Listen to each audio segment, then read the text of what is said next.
Hello friends नमस्कार जय Jagannath Ganjam kitchen Odia blog को आपको अनेक अनेक स्वागत। मुझे आपण मानक पई आलू पलोल रेसिपी नहीं आसी देखो किपरि परफेक्ट आउ खिलिखिला बनीची। यहाकू आपण माने घर थिबा सामग्री रे अति सहजरे बनई पारिबे। वीडियोटी प्रथम रु शेष पर्यंत देखंतु आउ जहा द्वारा सब टिप्स गुड़िक जानी पारिबे। आउ चैनल रे नुआ थिले चैनल को सब्सक्राइब करंतु आउ सब्सक्राइब करी कि ऑल बटन को प्रेस कर दियंतु जहाद्वारा मोर सब वीडियो नोटिफिकेशन प्रथमे आपण पाखरे पहुँची पारिबो। चलंतु वीडियोटी स्टार्ट करबा। यह को बनाया पई मु गोटे कड़ाई नेची। कड़ाई को गैस ऑन करी गरम करिया पई बसी देती आउ सेथिरे मु 2 गिना पानी नेची। कहीं ना मु गोटे गिना चावल नेबी तेणु 2 गिना पानी नेची। तापर आमे सेथिरे मसला गुड़िक ऐड करिबा। मु गोटे रसुण को गोटारे पकईची आउ गोटे पियाज को मध्य छोट छोट करी काटिकी नेची लंबा लंबा आकार पकई देची। आ भलो बास्ना पाई गोटे चामच गोटा धनिया आउ गोटे चामच पान मधुरी को नेची।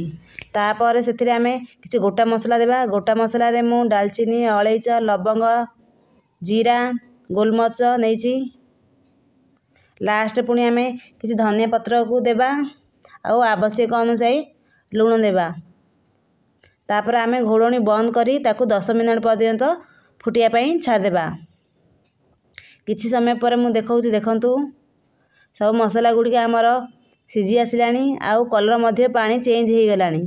तापर आमे गैस को बंद कर देबा आउ एही मसला गुड़िक छाणी की से पानी बाहर कर देबा। यह को हमको पछे व्यवहार करबा को अछि।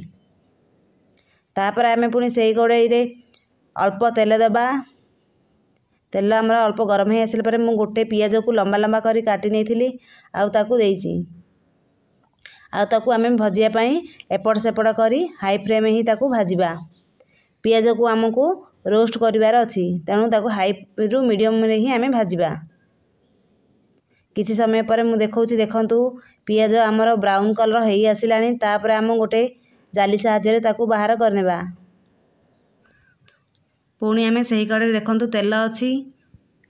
तापर आमे जीरा आउ तेजपत्र को देबा आउ सेथिरे गोटे पियाज को लंबा लंबा करी काटिकी भल भाबरे एपट सेपट करी भाजिबा।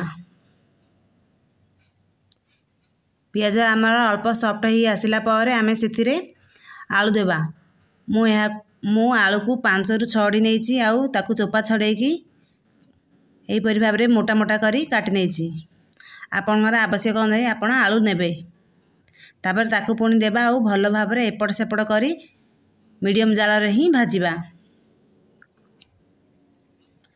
किछि समय पर भाजिया पर आलू आमर कलर अल्प चेंज हो जिवो देखंतु आउ हमको अल्प भाजिबार अछि। किछि सेकेंड भाजिया पर आलू आमर भल भाबरे कलर चारि साइड आडू चेंज हो जिवो। तापर आमे सेथिरे गोटे अदा रसुण पेस्ट आमु 2टी कंचा लंका को कुटिकी नेची नहले आपण माने ग्राइंडर करिकी मध्य नै पारिबे। ताकू देबा आउ पुणी भल भाबरे एपट सेपट करी घांटी नेबा। किछि समय एपट सेपट करी भाजिबा को पड़िबो जहा द्वारा आलू आमर अल्प सिझी आसीबो। देखंतु एहा पर आमे सेथिरे गोटे टमाटो को बड़ बड़ करी काटी रखिथिले ताकू देबा आउ सेथिरे अल्प लुण दे देबा जहा द्वारा टमाटो आमर सॉफ्ट हो जिवो। आउ लुण दे साला पर ताकू भल भाबरे एपट सेपट करी घांटीबा।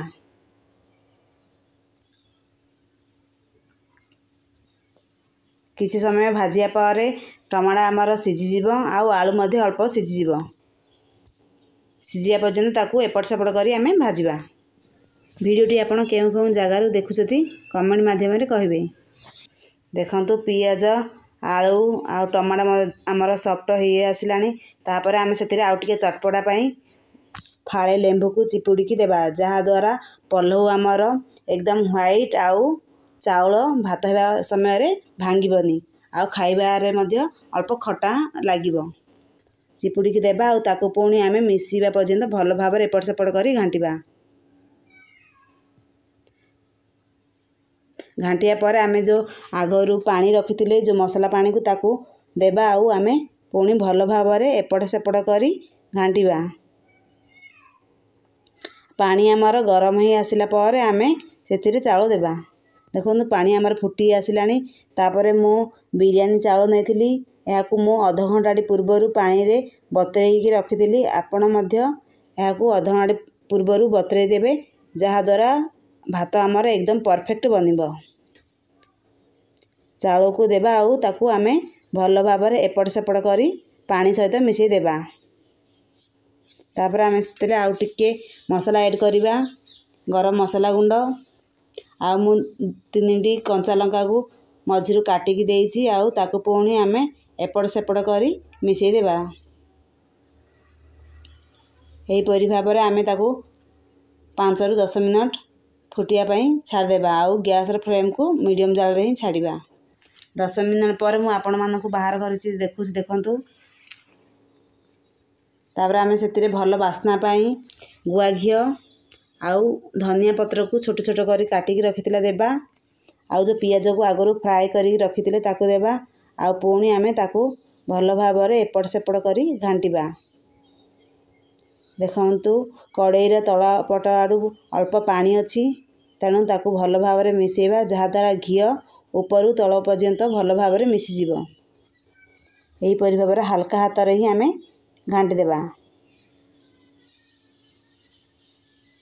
भात आमर हेई आसिलानी देखंतु मु देखौछि। तापर आउ हमकु पुणी दम देबार अछि जेहेतु आमे घी देले ताहा लागिबनी आउ अल्प अल्प पानी मध्ये कड़ाई रे थिला। तापर आमे सेथिरे किछि पियाज देबा आउ धनिया पत्र को देबा आउ ताकू पुणी आमे घोड़े देबा। घोड़नी बंद करिकी ताकू 5 रु 7 मिनट स्लो जाल रे ही आमे दम देबा पई छाड़िबा। किछि समय पर मु देखौछि देखंतु 5 रु 7 मिनट हेई आइछि। तापर गैस र फ्लेम को बंद कर देबा। पलऊ आमर रेडी देखंतु। भात आमर परफेक्ट बनिछि ना भांगीछि ना लागिला परी अछि एकदम खिलिखिला बनिछि। तापर मु गोटे थाली को बाहर करी आपण मानकु देखौछि देखंतु। यह देखिया को जेमिति सुंदर आउ खाइबा को मध्य टेस्टी थिला। आराम से गोटे प्लेट को बाहर करिबा आउ यहा को आपण जे कोनोसी ग्रेवी सब्जी किंबा आपण आचार रे मध्य खाइ परिबे। आ मु आपण मानकु देखौछि आळू सिझि नै देखंतु। आळू हमर सिझि आइछि आउ एकदम परफेक्ट ही बनिछि। वीडियोटी भल लागुथले लाइक शेयर आउ सब्सक्राइब करिवे। रहली फ्रेंड्स जय जगन्नाथ।